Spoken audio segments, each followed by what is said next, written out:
Welcome back, sports fans. This is the Sportiello Show with the Sportiello Bros, and today we are going to be talking about the must-see rookies to watch from every single NFL team, starting with the AFC South. Now, obviously the Titans had the first pick overall, and they went with rookie quarterback Cam Ward out of Miami. How are we feeling about Cam Ward and the Titans offense? I am a huge Cam Ward fan and supporter. I think that he's the lack of hype is very unwarranted. I think that this dude's a winner. I think he has the body, the arm, the mind. Seems like a complete package to me. I think that the Titans got really lucky, honestly. I can't agree more. And the human being that he is, the leader that he is, every interview, he's putting the blame on himself. He's taking the pressure off others. He seems like the type of guy you would want in your locker room. And that is exactly what you need in a young quarterback. That type of mindset is going to lead him so much further than some of these other rookies in this class. But yeah, he's got the physical traits and to have a mental and be so mature like that. Like we've seen quarterbacks come in the league as early as last year. I mean, this guy's not interviewing the same as Caleb Williams was last year. No, not at all. It's totally different people. I mean, Caleb Williams has the ability to be a superstar. Cam Ward has worked way harder, I feel like. He wasn't given this is the next whoever. They were just like, this is Cam Ward. And like you said, it's unwarranted. This guy has the arm strength. He has the accuracy. He has the ability to lead this Titans team to a much better position than they've been in a while. And not only did they get Cam Ward, they also got Kevin Winston Jr., a very solid tackler out of Penn State. And then they got Gunnar Helm, which in a weak tight end room, this guy could be your tight end one by the end of the year. Yeah, you were not wrong there. Moving on, we will go to the Jacksonville Jaguars. Now, the Jaguars are not afraid to draft these two-way athletes, going back to Miles Jack. And they chose to trade up with the Browns to the number 2 pick to draft Travis Hunter. How exciting is this prospect? The unknown is what's exciting, right? Because the whole world is saying he can't do it. He can't go both ways. And you got guys like Richard Sherman giving great examples of being like, okay, if I see that you have Travis Hunter on defense, I'm going to put one of my fastest guys on him, and I'm going to say go as far as you can, as fast as you can, and not even worry about throwing the ball. But I know I'm going to wear you out. I don't know if teams are really going to think that deeply into it. Right. If I was the Jaguars, I would definitely utilize him on offense all the time, every drive. And then on the defensive side, I've heard that he's a natural at the corner position and very well could likely start, but I don't think that there's any harm in bringing him in as like the dime, not even the nickel. Just that 5th cornerback or the 6th, 4th defensive back. So, yeah, there you go. But speaking of Travis Hunter and his ability at wide receiver, I see it the opposite way. I would much rather see him play all the snaps on defense, and then on offense, you can be used as that gadget player, that third wide receiver in some sets, and really expand this offense more for Trevor Lawrence and Brian Thomas, giving them that extra pair of hands where it's like, oh, we have to put eyes on this guy. They did lose Evan Ingram over the offseason, so didn't replace him with anybody. Just having that other tight end, Strange, step up. I just see a lot of targets available for a young Travis Hunter. And I think that with how well Brian Thomas did last year, you're not going to be able to say, let's focus on 12. No, you have to focus on 7, whatever number he is. I think he's 7. You're probably close. He's a single digit. But yeah, no, Thomas is a problem.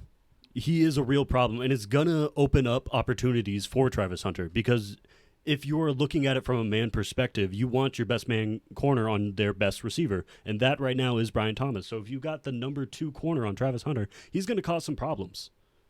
Yeah, so he's an exciting prospect. I think that the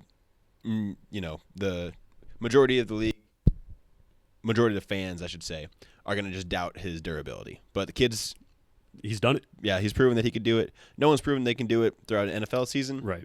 Let alone playoffs and into a Super Bowl. But 17-game season. Long season to be playing both ways. You don't need him for 10 years. To just get through that rookie contract. You just got to get through. Yeah, what the hell do you pay this guy when it's time, too? You let somebody else figure that out. Yeah.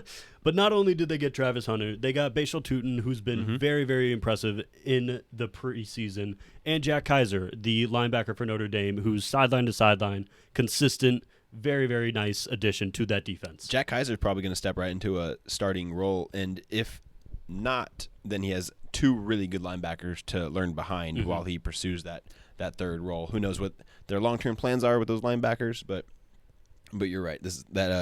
Jack Kaiser is a good addition. Also, just touching on Tutin real quick, good back, crowded backfield. Yeah. You gotta. Obviously, you have ETN, and they had what was his name? Tank Bigsby. Thank you. He's stepped it up big time last year, taking a lot of production away from ETN.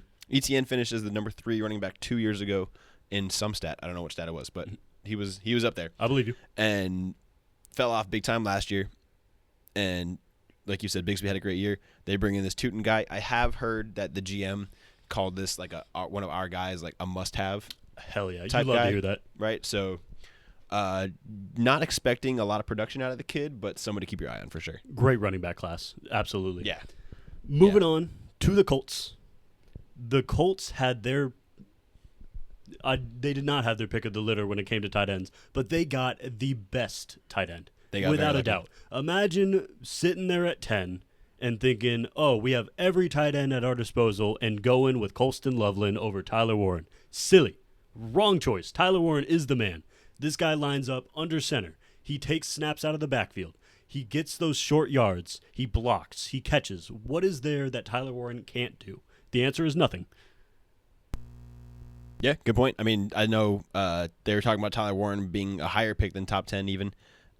Colston Loveland got a little more buzz closer to the draft, but I don't think that if you asked the fan base of the Bears if they were going to pick a tight end at 10, I don't think that they would have said Colston Loveland's the guy. But I think that he's done well. We'll get into him a little bit. I know he's done well so far in preseason, but Tyler Warren has looked like a gem.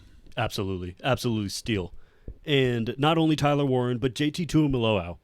In this defense, he very well could end up as their best pass rusher and end up with the most sacks on the team in his rookie season. I don't think that's too far outstretched to say.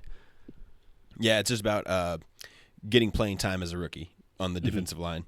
Right. Right. You're going to be rotating in. Very rotational, and you may not always get the pass rushing downs that you're looking forward to. But this is a guy that's going to be on that Colts defensive line for a long time to come. Give him a full offseason in an NFL gym, and, yeah, I'm looking at a starter next year. And the last guy on this list is DJ Giddens. Yes, big name. Won't say too much about him, but if you want a laugh, go back and watch Kansas State versus Colorado.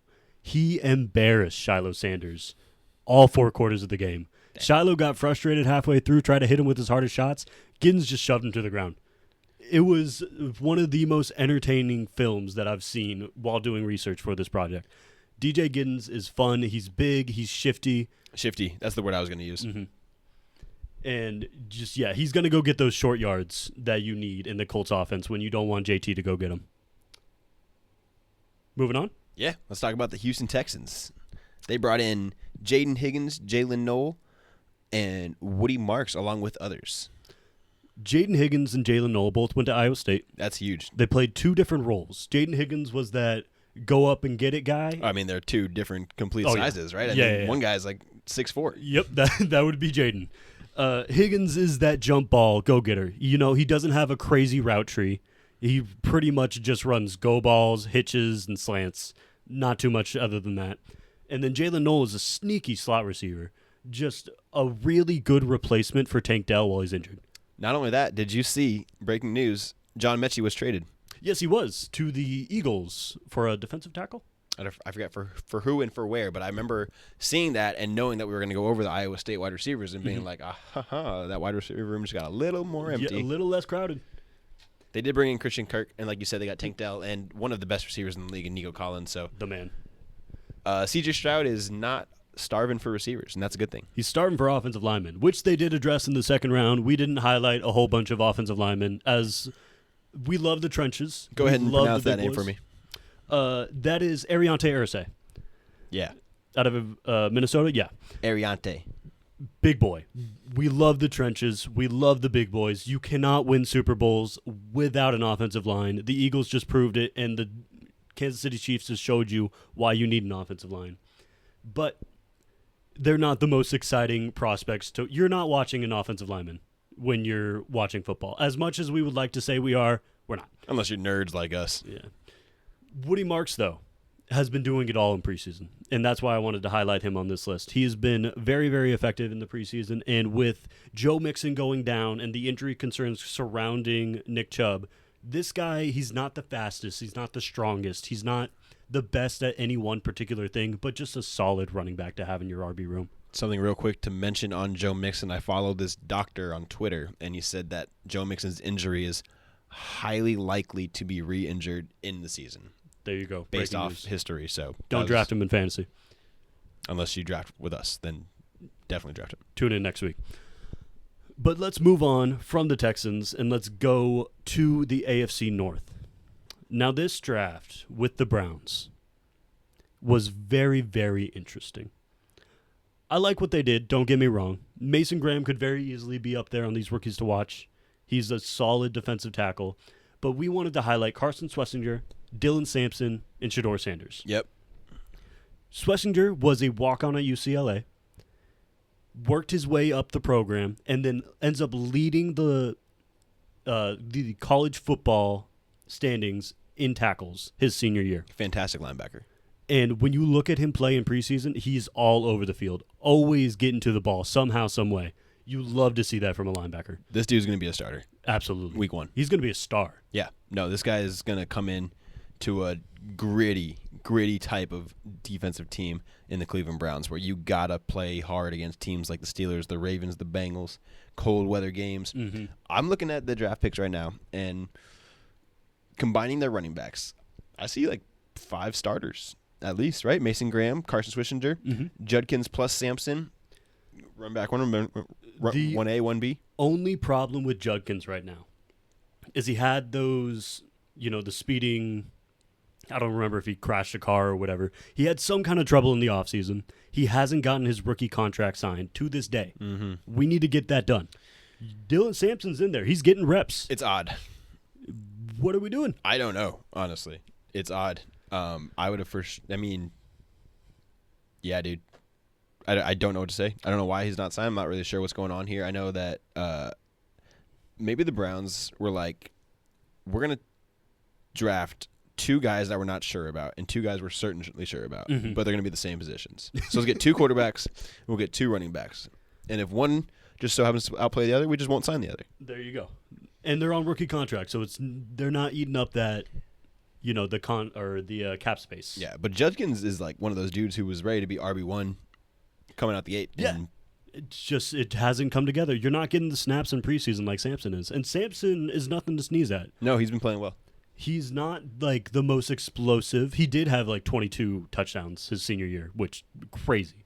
But he's not going to blow you away with speed. He's not going to blow you away with power. Just a really solid running back to have. And let's get into Shedeur Sanders. And the reason why I called this a weird draft was the disrespect you showed to Shedeur Sanders. Big time. You passed on him so many times. And then you have the gall. You have the balls as an organization to be like, the audacity. You know what? We're going to draft the short guy out of Oregon who, and no shade, little shade to Dylan Gabriel. He's accurate. He can make the throws you need, but he ain't Shedeur Sanders. Shedeur should have been the 3rd quarterback taken in this draft. It should have been Cam Ward, and then Jackson Dart, who was going to be a superstar, and then Shedeur Sanders. Everybody passed up on him. And to just have the balls to go, we don't even want you, we want this guy. And 2 rounds later, be like, just kidding. Come on over. Yeah, not only is it stupid, but like you're losing reps for both of these guys. So you're wasting your money. You're creating an unnecessary QB battle. Yeah, and it's just it was a whack move. Like if you were so sold on Dylan Gabriel, then why even take the shot on Sanders? And if you weren't sold on Gabriel, then why'd you spend a 3rd-round pick on him? It just made no sense. I wasn't in love with the Browns draft. I do love Schlesinger. I like Mason Graham a lot. I think those two will be very, very good and much needed on that defense. I like cashing in for the Travis Hunter lottery ticket. They knew That that too, Travis man. Hunter was Yeah, going getting a second. first-round Maybe pick. they were like, hey, we are so bad at being Mm-hmm. an organization. The last thing we need is to draft a guy at 2 positions that's going to go out and leave us with 2 holes immediately. And now we're out a 2nd-round pick or a number 2 overall pick. Right. Instead, they trade back. They get more capital, future capital as well, and they still get a starter in Mason Graham. So, and address one of the most important positions in all of football. So, shout out to them for their first 2 days. Yeah. No, not even. The first 3 picks, you killed it. You did a really, really good job. And then the last 2. And then your last 2. But let's move on to the Bengals. Now, the Bengals got that contract issue with Shamar Stewart. It's all sorted out. It's all fine. They also got Demetrius Knight Jr. and Barrett Carter. But who do you want to talk about? Well, let's talk about Shamar. Obviously, he missed the lesson in practice. Must have been early on, week 1, 2, 3, 4, 5, 6, where you're not supposed to hit the quarterback in practice, especially the ones that make a bajillion dollars. What was that about? I mean, you couldn't. This guy had 1.5 sacks coming out of college this year. He whiffed on about 7, 8 tacks going back and watching the film. Maybe he was working on not whiffing. Well, you don't hit that one. That is actually the one you never hit. You can touch him. You can give him a little pat. You can give him a high five. Don't you hit that quarterback. Don't you hit him. Smack his ass when you walk by. There you go. But going on to Demetrius Knight. Now, watching this guy's film, this dude looks fucking massive. This is another starter. Demetrius? I believe so. He looks so big. He looks like a man amongst boys in the college level. And when he hits you, there's not a whole lot of players that when you watch highlights or you watch film and they make a hit, you go, oh shit, this is one of them. You do not want to be hit by this man. And then, they add Barrett Carter, another linebacker, add some more depth. Good for them. Yeah. Not a crazy draft. No, I by will any say we said that this was a great running back class. Taj Brooks is one of those guys who came into the 2024 college season as one of those top running backs and, ended up being a 6th-round pick. So could end up being a steal for the Bengals. Banking on potential with that one. Let's move on to the Steelers. I'm so jealous of this team. I wish that we could draft like them. Steelers are so smart when it comes to drafting. They always just hit. It doesn't matter who they pick the right guy. And you can go back to their 1st-round pick. Instead of taking a Shedeur Sanders, they go with Derek Harmon. Derek Harmon, big body, fill up the hole. He's going to be super effective in the run game. I don't think he's going to stack up that many sacks. But in the run game and just being a problem on the defensive line, you hit it out of the park with that one. Well, they have really expensive edges in Pittsburgh. True. They got Alex Highsmith and obviously TJ. Yep. And they gave TJ Watt a little bit of depth with Jack Sawyer, which I think is sweet. Dope. I mean, what a star Jack Sawyer is. Yeah, that guy's the man. He had his little fit with Michigan, but leader on that defense, though. Yeah, and you want that in your players. You want a little bit of passion. Yeah, exactly. Keep it in check. We hate 15-yard penalties. Dude, if the Ravens plant their flag in the middle of Steeler Field, you better be ripping that shit out, Sawyer. Go scorched earth, actually. I take it back. None of that shit in the NFL level. And then Will Howard even is like solid. A serviceable quarterback too. So that's a guy that I could see winning the second. No, they love Mason Rudolph in Pittsburgh. Yeah, but I mean, he's not the future. And he's established that he's not the future. Yeah. Will Howard at least has the potential to prove that, hey, I can be a starter at the NFL level, where Mason Rudolph is a serviceable backup. And if it wasn't for Aaron Rodgers and a very lackluster offensive line, I would be excited for Caleb Johnson as well. Yeah, Caleb Johnson, again, not one of those shifty running backs, but just north-south, I'm going to get you 4 yards every carry. Yep. And that's what you need in a running back. Yeah, I love when teams draft the same colors as their college, too. Black and yellow, Iowa. Keep it matching. Let's go ahead and move it on to the last team in the NFC North, or the AFC North, my apologies, in the Baltimore Ravens. Studs. Again, another team that drafts really well. Malachi Starks, Mike Green, Emory Jones, and almost most importantly, Tyler The scoop loop. Listen, somebody has to take on the role of Justin Tucker. And I love when teams draft a kicker because it's like, is this the next great kicker, or is this guy going to be out of the league in 2 years? There's no in between. They had 5 6-round picks. They chose to take him with their second of those 6. That's prioritizing. That says something. They said, we want this guy on our football team. We don't want no Nick Folk in free agency. We want Tyler motherfucking Loop. Hey, if you can get a starter at that 186 pick, I salute you.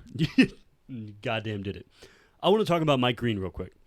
Mike Green was one of, if not my favorite edge rusher coming out of this class. This guy plays with so much intensity, so much passion. He was going 100% of the time. It gets him into a little bit of trouble in the second half where you start to see him wean out and, gas out. But when he is out there, and this defensive line is going to be rotating so well, Mike Green is going to be a problem for the Ravens this season. Yeah, Mike Green was one of those guys where, and this happens every year, where, he's coming from a smaller school, but draft analysts were saying top 15, top 20, possibly top 10. And as we got closer to the draft, people started to sway more day 2 pick, in which he ended up being. But for the Ravens, Malachi Starks could have been a day 2 pick. So you get 2 guys who are arguably day 1, day 2 picks, and are both going to be starting back to back. back. Mike Green probably won't start, but are going to contribute. He's going to rotate in for sure. He'll contribute. Malachi Starks will start. And again, we mentioned it in our last video, but this Ravens defensive back team is ridiculous. Yeah, adding Jair Alexander, you already have Kyle Hamilton. You got Marlon Humphrey, and then you spent a first-round pick on a cornerback last year. And now you add Malachi Stark to that. These guys draft so well. They keep their players so well. Shout out to the Ravens. Great job. But let's move it on over to the AFC East. Whew. I'm excited for this Patriots draft, man. These rookies on the Patriots are scary. Obviously, you go out, you get Will Campbell, you protect Drake May in the first round. Great job. Love the trenches. Shout out to you guys. But Travion Henderson is looking like a world beater. Yeah, he came out the gates with that kick return for a touchdown. First touch. Scored again yesterday, I believe, or the day before. Mm-hmm. Yeah, and him and Judkins came out, and both were supposed to be studs, and this guy's not disappointing. Everyone says that by year's end with Ramondre Stevenson's fumbling issues. That is the word, that it's his job to lose and Henderson's job to claim. I think even if he doesn't fumble the ball, Henderson's going to take the job. He's damn well making a case for it already. But not only that, they got Kyle Williams. Ooh, Kyle Williams, man, is just like a little Stephon Diggs. Bummer. They're the same player, and to be able to learn from a Stephon Diggs is great. Yeah. Yeah, you go quarterback last year, and then you go offensive line round 1, running back round 2, wide receiver round 3. That is how you build a team. Absolutely. That's how you build the offense, because the defense is good. Yeah, the defense is good, and the head coach is a defensive-minded coach, and you guys are going to be set there. Speaking of defense, you also did add Joshua Farmer. Solid day 2 pick, nose tackle capable. We'll be seeing him rotate into that defensive line. Now, we got the New York Jets. Another fun one. You want to take it away with this one? Yeah, let's do it. So, the Jets solidify their offensive line with that first-round pick in Armand Membu. Mm-hmm. They spend back-to-back first-round picks on offensive tackles. That's always a good sign. Then you get your starting tight end in round 2 in former New York Jet Jason Taylor. Former Miami Dolphin, really, Jason Taylor. And then Mason Taylor is awesome, dude. Just talk about a do-it-all kind of tight end. Absolutely. Maybe he's not elite at anything quite yet, but he's also like 20. He's got so much room to grow. He's got the NFL genes, grew up in an NFL household, just loves ball, loves to work. He's always wanted to create his own legacy. So I think the sky is the limit for Mason. Really excited for that player. And then the Jets actually added one of the fastest guys in the draft in Arian Smith.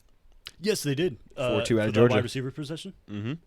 Yeah, a lot of guys were giving the Jets a hard time about that pick because he doesn't have the most sure hands. At least he didn't in college. But through training camp, he's been impressing.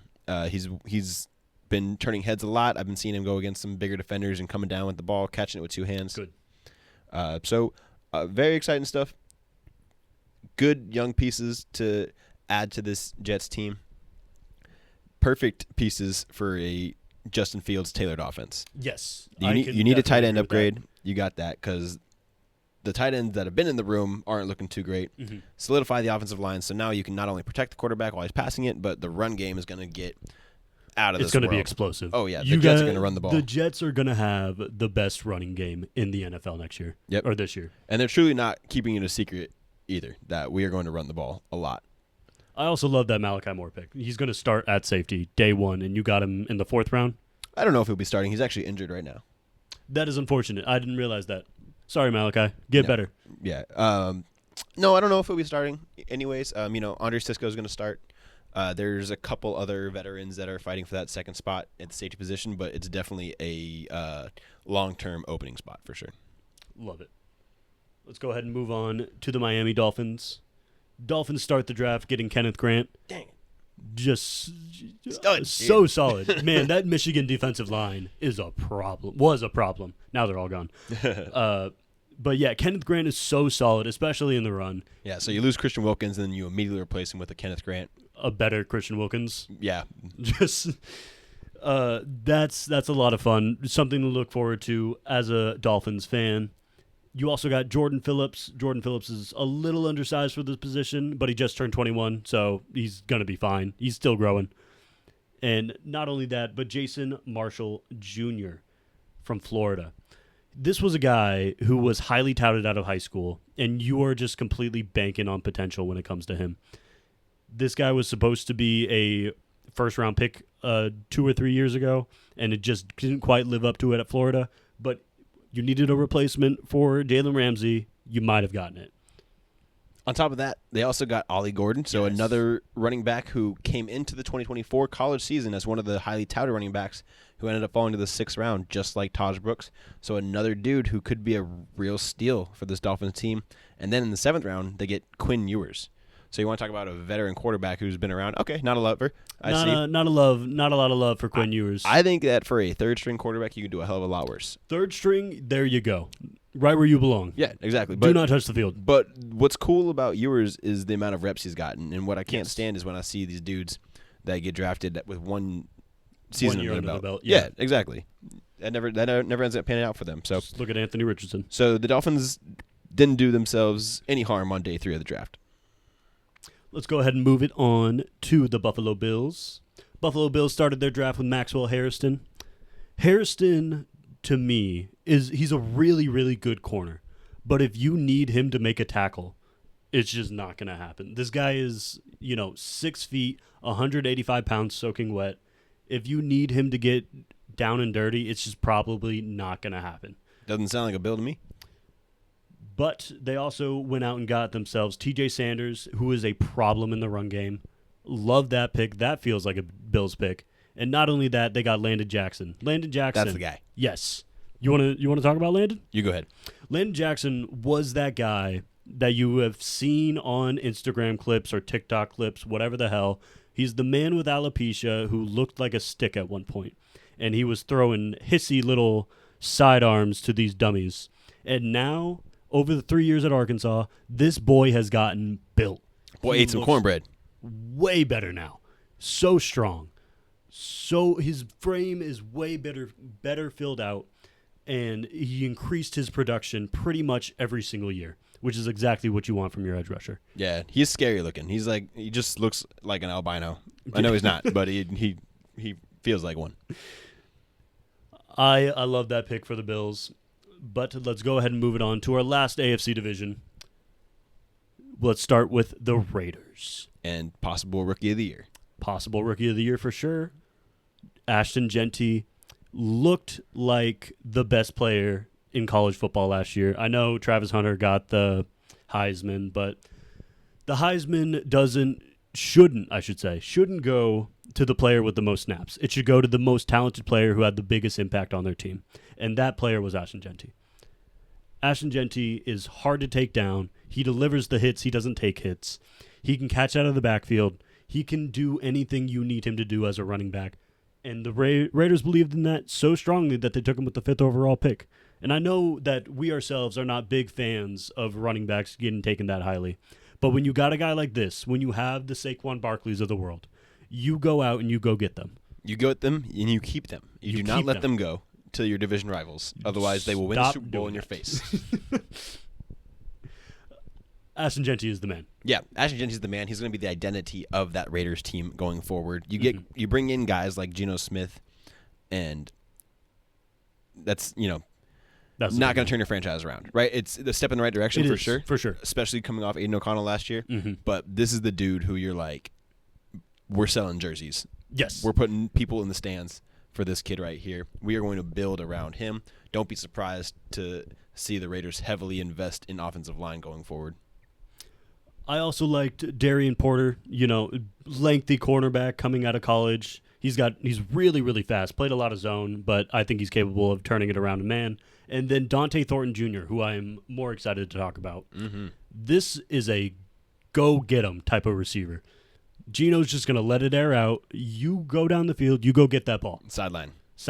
Expected at least once or twice a game to see Dante Thornton Jr. 30 yards down the field, ahead of it, whichever cornerback is trying to cover him. He is a starter. Especially in that offense. But he earned that, and I love that for him. Mm-hmm. Let's move on to the Broncos. Woo! How good is this cornerback duo, man? Man, I mean, not only that, they locked up Surtain for just now. So they have him for another 5 years. You better pay that DPOI. Which means that you're going to have both of these dudes. For 5 years. Which means that Patrick Mahomes is going to have to deal with both these dudes for the next 5 years. And that's what you got to do, honestly. So shout out to John Elway for making this happen. Yes. Great pick. RJ Harvey, great pick. Great pick. That's another guy where it seems, I know we talked about earlier, the Jaguars had a my guy.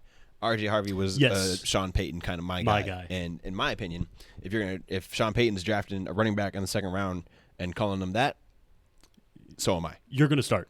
I don't know if it'll be week 1, but you are going to start. Yeah, and even if he doesn't start, he's going to get hella reps. You're going to get reps. You're going to get looks. You can do it all. But not only did they get those two, they also got Savion Jones. Really good bend out of LSU. He's going to help out in the passing game, or the pass rush, I should say. Just really, really solid edge rusher. Liked him a lot, especially for a third-round value. You take that all day long. They also drafted Jeremy Crashaw, punter out of Florida. Hell yeah. Punter. We love special teams. We don't skip punts. We watch punts. All right, let's move on to the Chargers. Chargers start their draft with Omarion Hampton. Do-it-all running back. Loved that guy. They also got Trey Harris, and the last guy on this list is Eric Rodgers, the undrafted free agent out of Rutgers. I want to talk about him first. This guy, in his first 2 preseason games, and I want to get this right, so I'm going to check my notes real quick. He has 1 pass breakup, a forced fumble, 2 interceptions, and he returned 1 to the house. Star. He didn't even finish his second game because he ended up getting hurt. But if this is every year there's an undrafted free agent who turns into that gem, that superstar that nobody was expecting. We might have found him with Eric Rodgers. Yes, they did.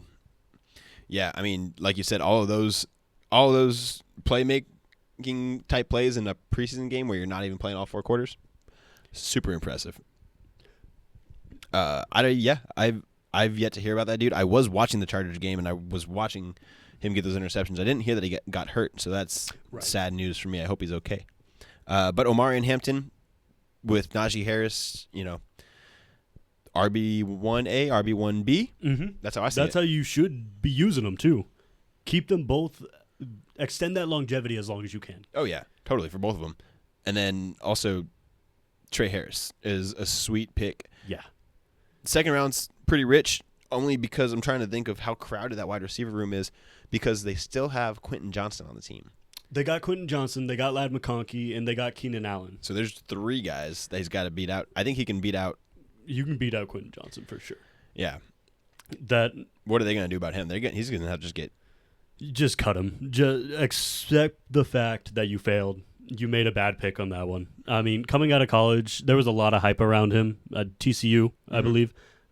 When you look at him after the catch, he had 1 move and 1 move only. And it was, I'm going to put my foot in the ground and I'm going to turn whichever way I don't think this defensive back is going to spear me. And when that doesn't work, or when he's dropping the balls, he's just one of those forgettable first-round picks. We did not rank him very highly coming out of college, No. so forgive us if we seem a little right. Unfortunate. Yeah. And now, with the last team in the AFC, we got the Chiefs. The Chiefs are the only team that we are highlighting an offensive lineman, and that is because your draft bored me so goddamn much. I couldn't give a fuck about anybody else, all right? Josh Simmons, I will say, Josh Simmons has the potential to be the best offensive lineman in this draft. He only fell because of injury concerns, but this guy, he can pass block, he can run block. We love the trenches. We love the big boys. If he goes out there and becomes a star left tackle or right tackle, I don't even know where they're going to try to put him right now. That helps out Patrick Mahomes so much. You need that, especially after what we saw in the Super Bowl. Go protect that man. That's honestly what you should have done the entire draft, is just offensive line, offensive line, offensive line, offensive line. The rest of your team is good.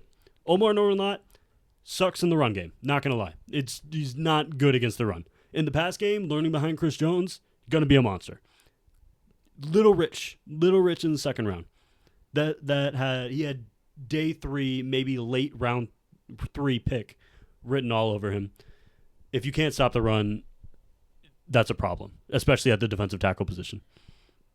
But then you got Noel Williams, and Noel Williams, he can play coverage. He's a ball hawk. He got 7 picks last year. He's all over the field, but as aggressive as he is, he's also going to let up those big plays when he reads the route wrong. And, he tries to jump something and, it's a stop and go, not just a stop. So, ending it with the Chiefs. Any final thoughts, final opinions? Ashton Genty is going to win Rookie of the Year. Love it. All right, that was the Sportiello Show with the Sportiello Bros. Make sure to like, comment, subscribe, share this with your grandparents, whatever the hell you want to do. And we will see you guys next time.